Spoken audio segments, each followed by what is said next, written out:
나의 지성소에 들어가 보좌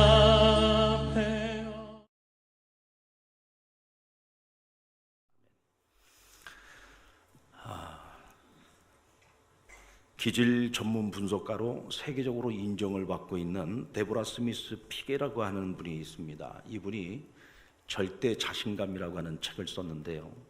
그 책은 자신의 어떤 자서전적인 그런 감정들로 이 책의 내용들이 많이 이루어져 있습니다. 학생 시절에 이 데보라가 밴드 부원이었어요.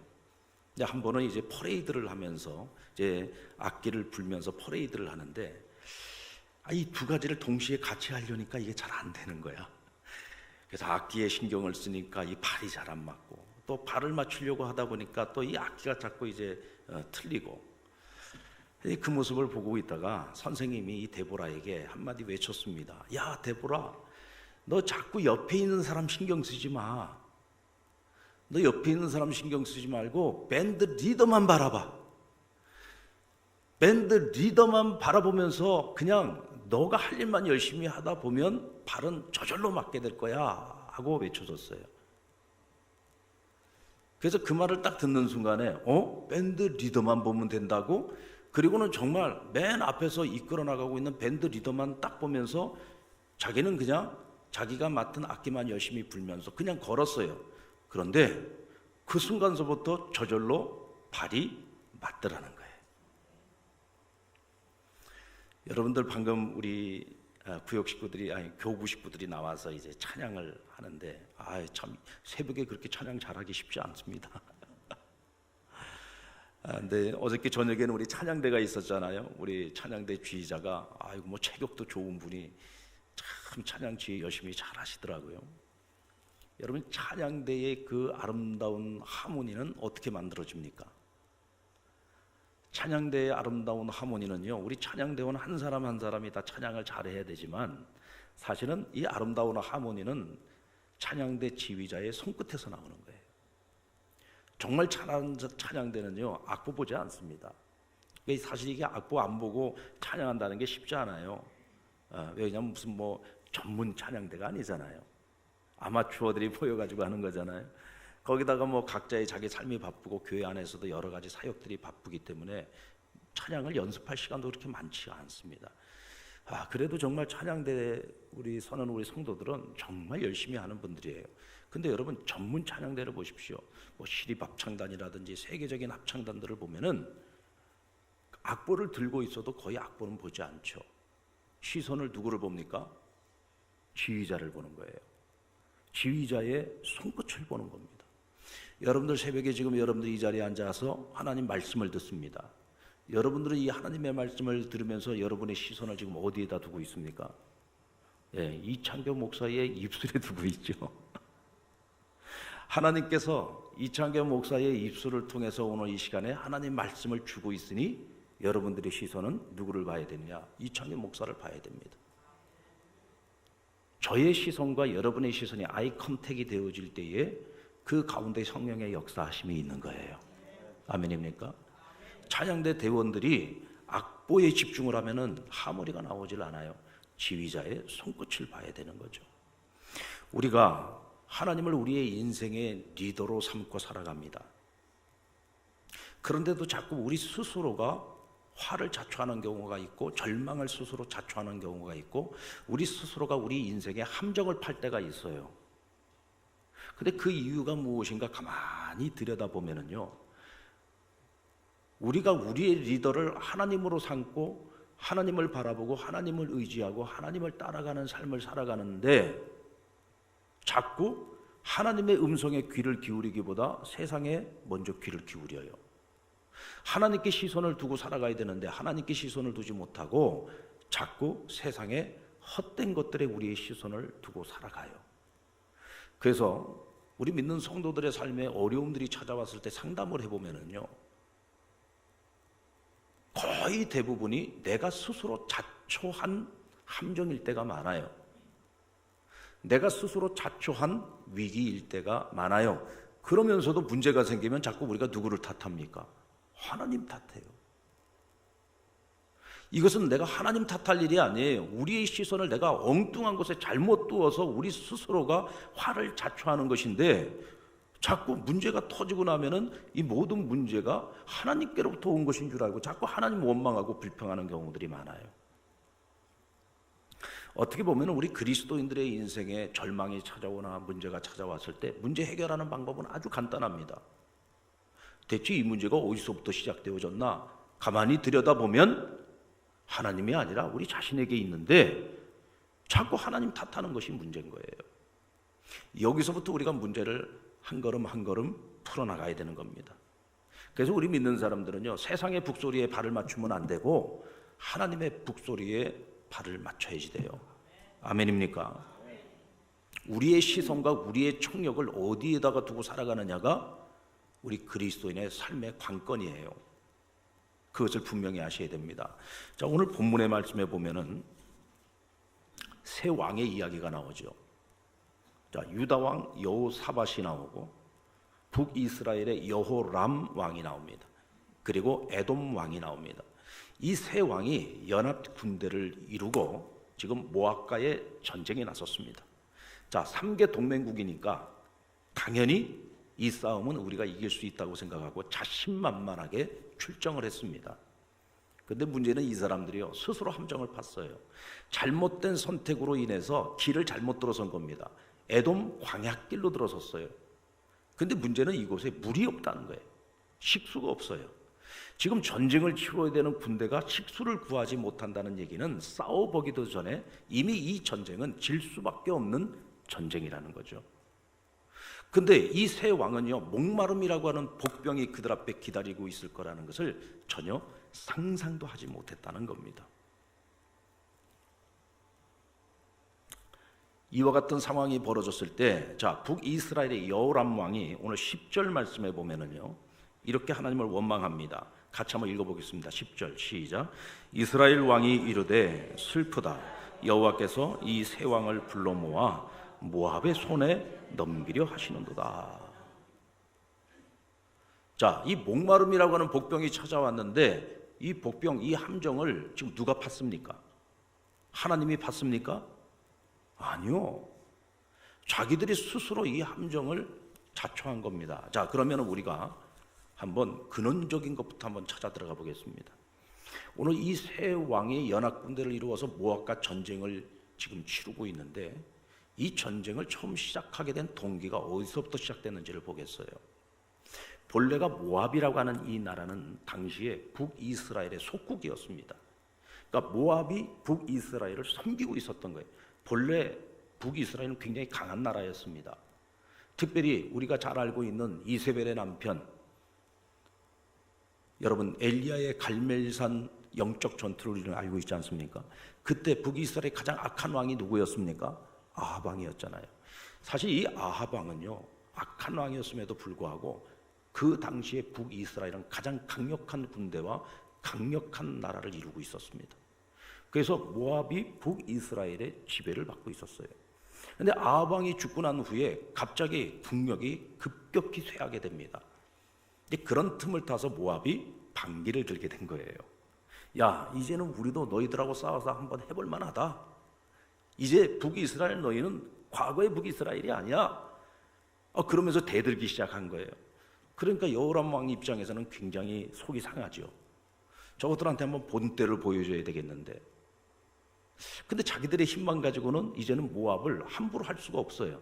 그래서 그 아버지 때부터 가까이 지냈던 남유다 왕국의 여호사밧 왕에게 손을 내밀게 된 겁니다. 우리와 함께하자. 우리는 동족 아니냐? 우리는 본래가 하나 아니냐?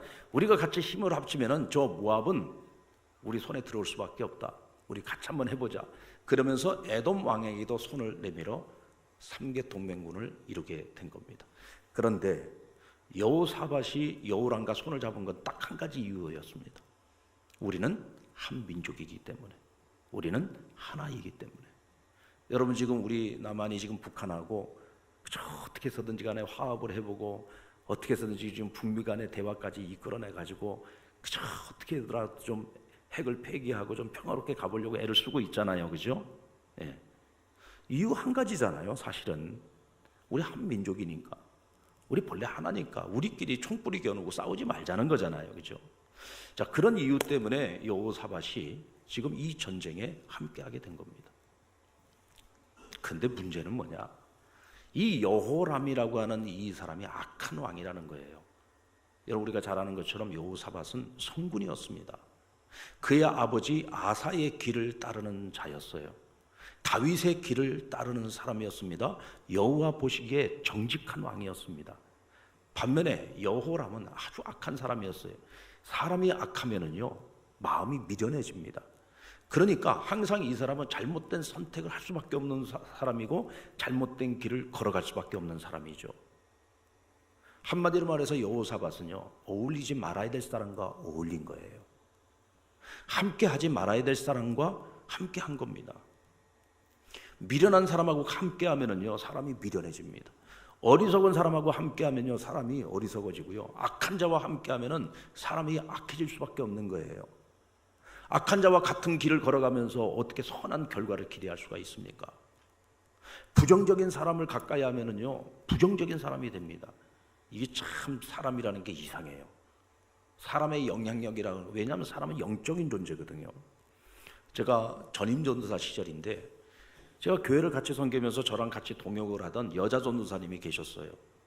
근데 이 전도사님하고 저하고 개인적으로는 참 사이좋게 사역을 참 잘했는데, 이 전도사님이 다 좋은데 딱 한 가지 결점이 있어요. 이게 뭐냐면 좀 부정적이에요. 매사가 다 부정적이에요. 그러니까 교인들에 대해서도 항상 불만이 뭐가 많아. 아무개 권사는 뭐가 문제고, 아무개 집사는 뭐가 문제고. 하여간 이분이 입을 열어가지고 남에 대해서 좋은 이야기하는 것이 별로 들어본 적이 없어요. 거기다 또 담임 목사님에 대해서도 자꾸 안 좋은 얘기를 해요. 사람이 완전하지 않잖아요. 사람은 누구나 다 허물이 있잖아요. 그러면 내가 긍정적이면요, 사람의 좋은 점을 자꾸 보게 됩니다. 근데 내가 부정적이면 자꾸 다른 사람의 약점만 자꾸 보여요. 허물만 보이는 겁니다. 그래서 내 입에서 어떤 말이 나오느냐가 그 사람의 인격이고 성품이고 신앙이에요. 근데 이 전도사님이 자꾸 부정적이니까 제가 같이 하면서도 별로 안 좋은 거야. 아, 저 전도사님 왜 저러지? 왜 이렇게 사람이 부정적이지? 그런데 어느 날 보니까 제가 부정적으로 변해 있는 거예요. 제 입에서 자꾸 다른 사람에 대해서 안 좋은 말이 자꾸 나와. 심지어는 막 담임 목사님에 대해서 자꾸 불만이 나오는 거예요. 이건 뭐지? 어느 날 가만히 생각해 보니까 내가 이분을 보면서, 아, 이분은 왜 이렇게 부정적이야? 저분을 가까이 하니까 내 마음이 너무 불편해. 이런 마음을 갖고 있었는데 어느 날 보니까 제가 그분처럼 그렇게 똑같이 부정적인 사람이 되어가고 있더란 말이에요. 그래서 여러분, 사람은 참 누구를 가까이 하느냐가 중요해요. 유유상종이라는 말이 있잖아요. 이 사람을 보면 그 사람을 알 수 있어요. 함께하는 사람을 알 수 있는 거예요. 여호사밧이 아무리 하나님의 사람이고 성군이었다고 할지라도 악한 자와 같은 길을 걸어가고 있으니 잘못된 선택을 할 수밖에 없는 거예요. 스스로 함정을 팔 수밖에 없는 거예요. 망하는 길로 갈 수밖에 없는 거죠. 그리고 또 한 가지 여호사밧의 문제는 뭐였느냐? 그는 하나님을 경외하는 자였는데도 불구하고 오늘 이 동맹군을 만들어서 모압과 싸우는 이 전쟁에 출정을 하기 전에 단 한마디도 하나님께 묻지 않았다는 겁니다. 하나님께 묻지 않았어요. 여러분, 잠언서 3장 6절의 말씀에 보면은 범사의 여호와를 인정하라, 그리하면 그가 내 길을 지도해 주시리라 그랬어요. 범사의 하나님을 인정한다는 건 뭐예요? 크고 작은 모든 내 인생의 문제, 내 삶의 모든 영역에 있어서 하나님의 주재권을 인정하는 거잖아요. 하나님이 주인이에요. 모든 판단의 몫을 하나님께 맡기고 살아가는 겁니다. 하나님이 내 인생의 길잡이예요. 그러므로 하나님을 먼저 앞세우고 살아가는 거예요. 모든 일을 하나님하고 상의를 해야 되는 겁니다. 하나님, 지금 여호람이 모압과 전쟁을 하자고 하는데 이거 해야 됩니까? 안 해야 됩니까? 이 싸움 우리가 함께 동참해야 됩니까? 안 해야 됩니까? 하나님께만 물었어야죠. 하나님의 뜻을 먼저 물었어야죠. 근데 안 물었어요. 그러니까 여호람이 물었습니다. 왕이시여, 우리가 어느 길로 가야 되겠습니까? 근데 보면 여호사밧이 단 한마디도 하나님께 묻지 않고 어디로 가자고 합니까? 에돔 광야길로 가자라고 얘기했습니다. 누가 가자고 했어요? 여호사밧이, 하나님의 사람이, 하나님을 경외하는 자가 잘못된 길로 인도한 거예요.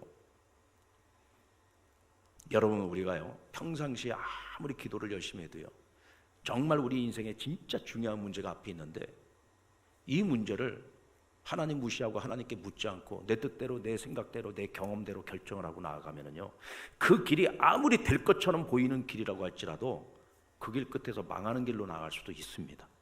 아멘입니까?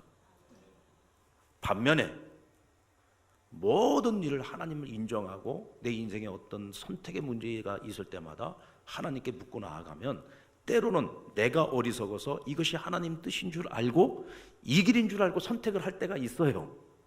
근데 사실은 객관적으로 보면 이 길은 망하는 길이에요. 잘못된 선택을 한 거예요. 그래도 괜찮아요. 왜냐하면 우리 하나님 전능하신 하나님이기 때문에.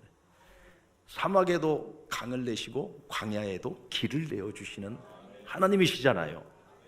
하나님은 우리의 중심을 보신단 말이에요. 우리가 범사에 하나님을 인정해요. 전적으로 하나님을 신뢰해요.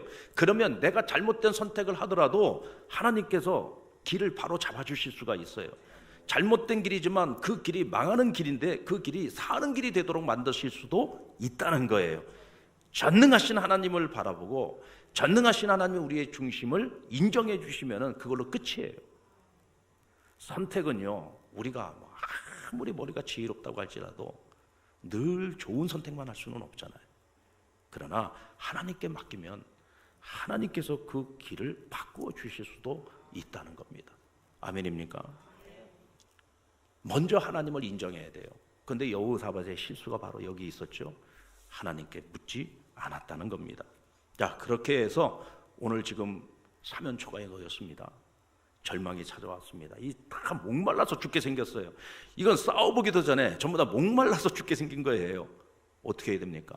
자, 우리가 스스로 자초한 화가 우리에게 찾아왔습니다. 절망이 찾아왔습니다. 그렇다고 해서 우리가 원망만 할 수 있습니까? 누구를 탓하고만 있을 수 있습니까? 지금 여러분, 지금 우리나라가 막 경제적으로 좀 너무 어렵습니다. 창원이라고 하는 도시는요, 우리 국가기계공업산업단지입니다.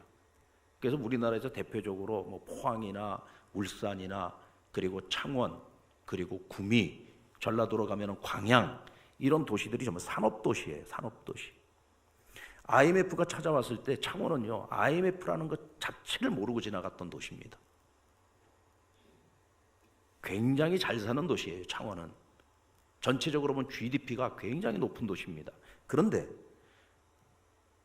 창원 사람들 하는 얘기가 뭐냐면 지금까지 창원에서 살아오면서 이렇게 경제가 어려웠던 적이 없었대요. 되는 기업이 하나도 없어요. 되는 기업이. 창원의 가장 대표적인 기업들이 뭐 두산중공업이라든지 또 LG라든지 뭐 현대위아라든지 여러 자동차 회사들도 많고 정말 우리나라 대기업들이 아주 집결되어져 있어요. 창원에는. 그런데 지금 기업들이 하나도 제대로 되는 기업들이 없어요. 지금 너무너무 어려워요. 그럼 저희 교회 교인들도 지금 뭐 굉장히 어렵습니다. 여러 가지 면으로 굉장히 지금 어려움을 겪고 있어요. 자, 이런 절망들이 지금 막 찾아오고 있어요. 하나같이 입을 열면은요, 막 잘 될 것 같다라는 얘기하는 사람들이, 희망을 이야기하는 사람들이 별로 없어. 소망을 얘기하는 사람들이 없어요. 제가 지난번에 설교 시간에 그런 얘기를 했습니다. 우리 자꾸 안 된다 하지 말자. 그리고 자꾸 우리 누구 탓만 하지 말자. 누구를 탓한다고 해서 답이 나오냐? 안 된다 해가지고 답이 나오겠냐? 문제를 문제 중심으로 보지 말고 해결 중심으로 보자. 어떻게든 우리가 이 문제를 해결을 할 생각을 해야지, 이 문제를 누군가를 탓한다고 해서 답이 나오겠느냐? 문제를 해결 중심으로 보고 어떻게 이 문제를 해결할 것인가를 한번 찾아보자. 지금 오늘 이 상계 동맹국도 절망에 빠져 있지만 이게 끝이 아니에요. 절망 끝에서도요, 우리가 길만 찾을 수 있으면 되는 겁니다. 아멘입니까? 자, 오늘 우리가 그러면 어떻게 이 절망의 문제들 이들이 해결을 했는지를 우리가 말씀을 통해서 한번 배우도록 하겠습니다. 먼저 여호람 왕이 하나님 우리를 여기서 지금 다 죽게 만들었다 그러고 막 하나님을 원망하고 있는데, 이때 여호사밧 왕이요 한마디 제안을 합니다. 자, 왕들이요, 지금 이 나라에 하나님의 뜻을 물을 만한 선지자가 있는지 한번 찾아보십시다. 하나님의 뜻을 물을 만한 선지자가 있는지 한번 찾아보십시다. 그리고는 선지자를 찾다 보니 북이스라엘 땅에 엘리사라고 하는 선지자가 있는 것을 알게 됩니다. 그리고 그 엘리사에게 찾아가서 하나님의 뜻이 무엇인지를 묻게 되죠. 자, 여러분, 이것이 여호와를 경외하는 자의 모습입니다. 아무리 우리가 신앙이 좋아도요, 여호사밧처럼 이런 실수할 수 있어요. 늘 기도하다가도 정말 중요한 문제를 앞에다 놓고 하나님께 묻지 않고 내 멋대로 결정을 하는 실수를 할 수 있어요, 없어요? 그런 실수할 수 있어요. 그런데 오늘 문제가 딱 터졌을 때, 절망이 찾아왔을 때 여호사밧은 어디서부터 우리가 잘못했는지를 생각해 본 거예요. 그러면서 깨달았습니다. 우리가 하나님께 묻지 않았구나. 하나님의 뜻을 구하지 않았구나. 하나님의 뜻이 어디에 있는지 우리가 하나님의 음성에 귀를 기울이지 않았구나. 이것을 깨달은 겁니다. 그러면서 급히 선지자를 찾은 거죠. 나중에 엘리사가 여호람 왕에게 뭐라고 말합니까? 내가 당신을 만나야 될 이유가 뭡니까? 내가 여호사밧 왕이 아니었다면 내가 당신을 만날 일이 없었습니다. 내가 오늘 당신들을 만난 것은 누구 때문이다? 여호사밧 때문입니다 라고 얘기합니다. 하나님께서 누구를 보고? 여호사밧 왕을 보고 뒤늦게나마 자신의 문제가 무엇이었는지를 깨닫고 하나님의 뜻에 귀를 기울이고자 했던 여호사밧이 있어서 이 상계 동맹국 군사들이 죽음과 멸망의 길이 아니라 사는 길로, 승리의 길로 나아갈 수 있게 되었다는 거예요. 여러분, 우리 그리스도인들은요, 여호사밧과 같은 사람이 되어야 됩니다. 여호람 같은 사람이 되면 안 돼요. 하나님께서 등 돌리는 사람, 하나님께서 고개를 돌려버리는 사람이 되면 안 돼요. 오늘 나 때문에, 우리 때문에 나라가 살고 기업이 살고 교회가 살고 가정이 사는 사람이 돼야 됩니다. 아멘입니까?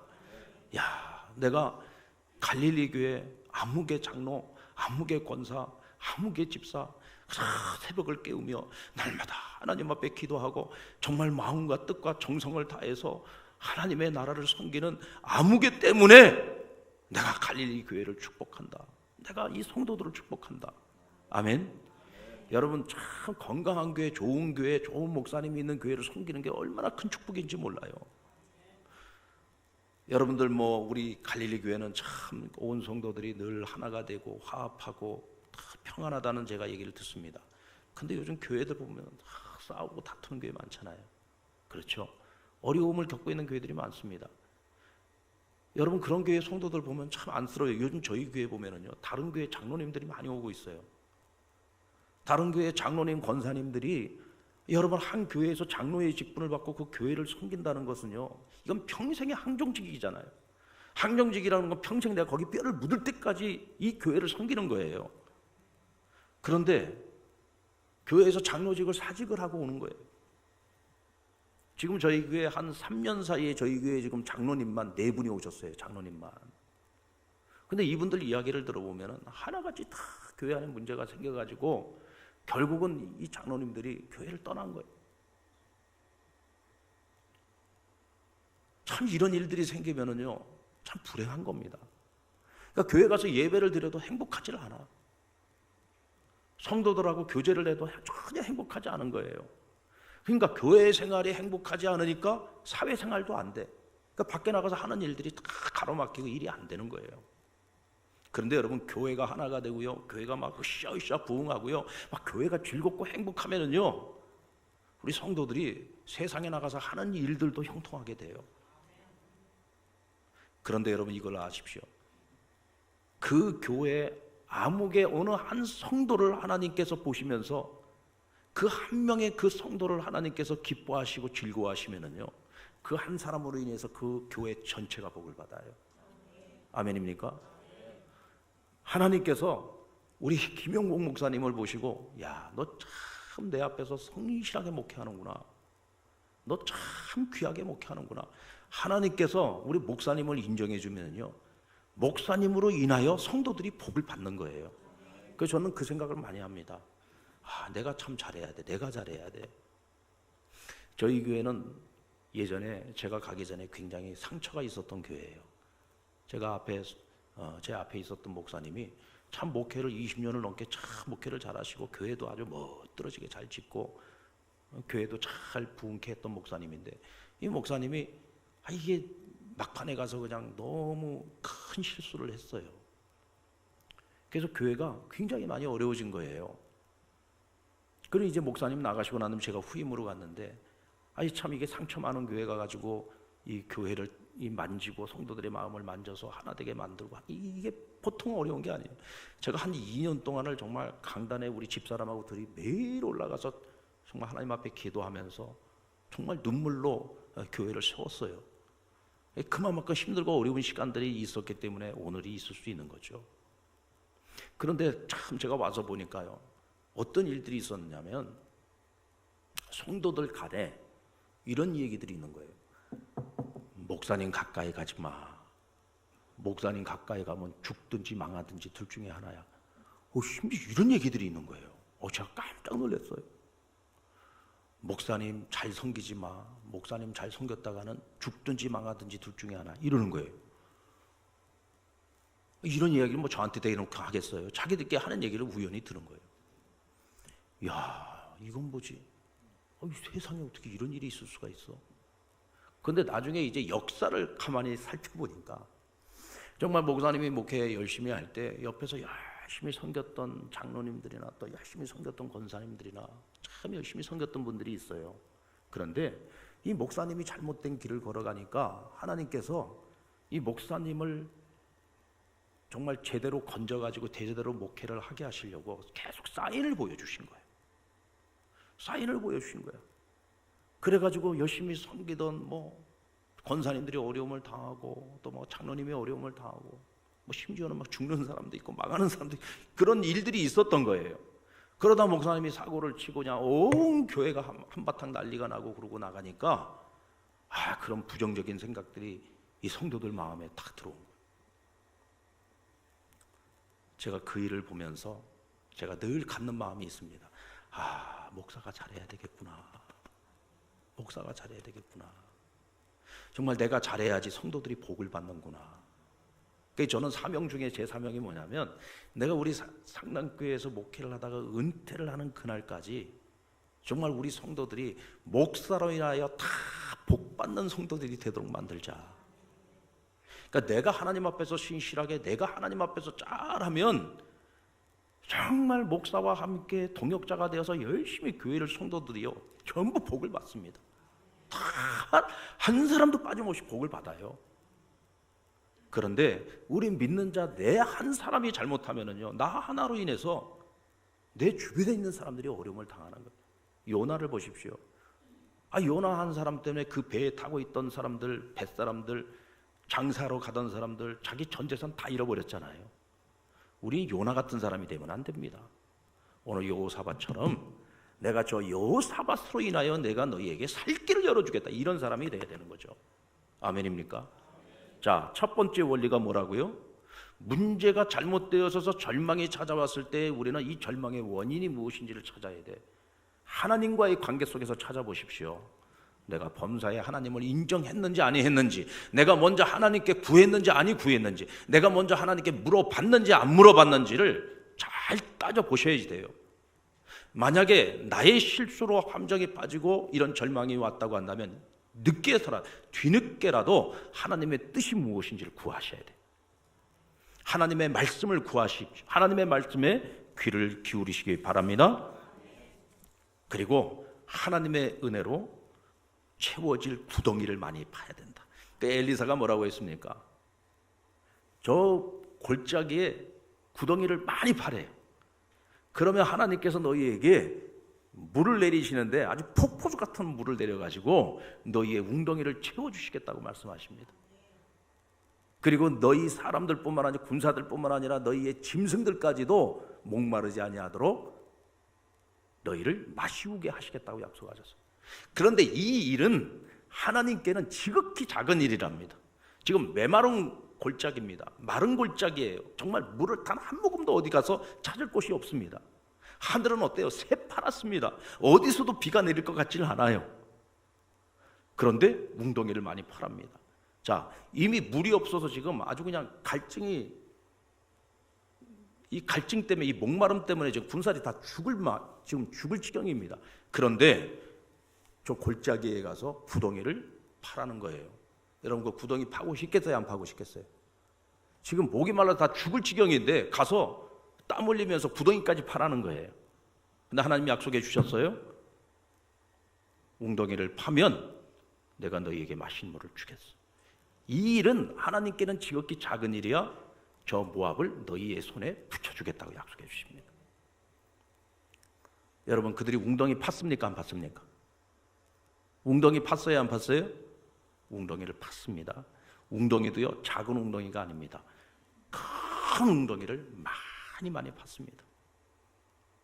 그랬더니 에돔으로부터 물이 쏟아져 들어오기 시작하는데, 삽시간이 물이요 그 골짜기를 지나가고 나니까 어때요? 웅덩이를 파두었던 곳에 물이 가득 담기게 된 거예요. 할렐루야.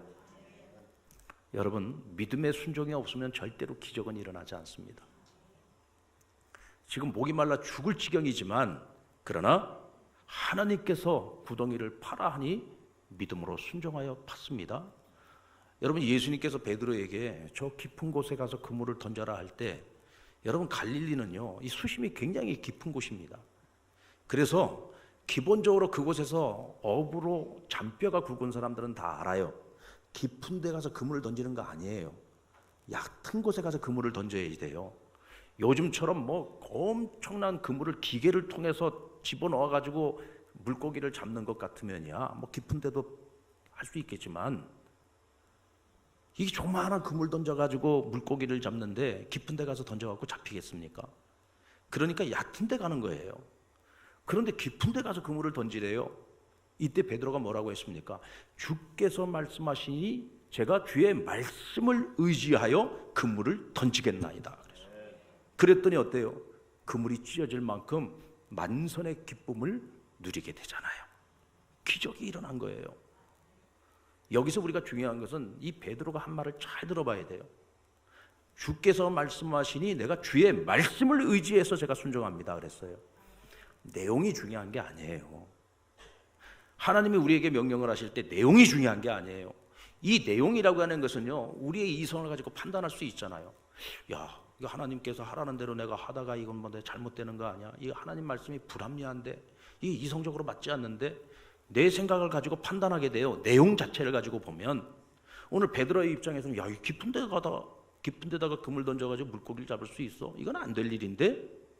그러나 내용이 중요한 것이 아니라 오늘 이 명령을 하신 분이 전능하신 하나님의 아들이에요. 아멘입니까? 전능하신 하나님의 아들이신 예수 그리스도께서 말씀하셨으니 그의 말씀을 의지하여 그물을 던진 거예요. 하나님께서 웅덩이를 파라 하니 웅덩이를 판 겁니다. 가나의 혼인잔치에서 항아리에 물을 갖다 부어 채워라 그랬어요. 아니, 포도주하고 물하고 무슨 상관입니까? 그러나 주께서 명하시니 그 명령에 의지해서 물을 채울 때 물이 변하여 포도주가 된 거죠. 아멘입니까?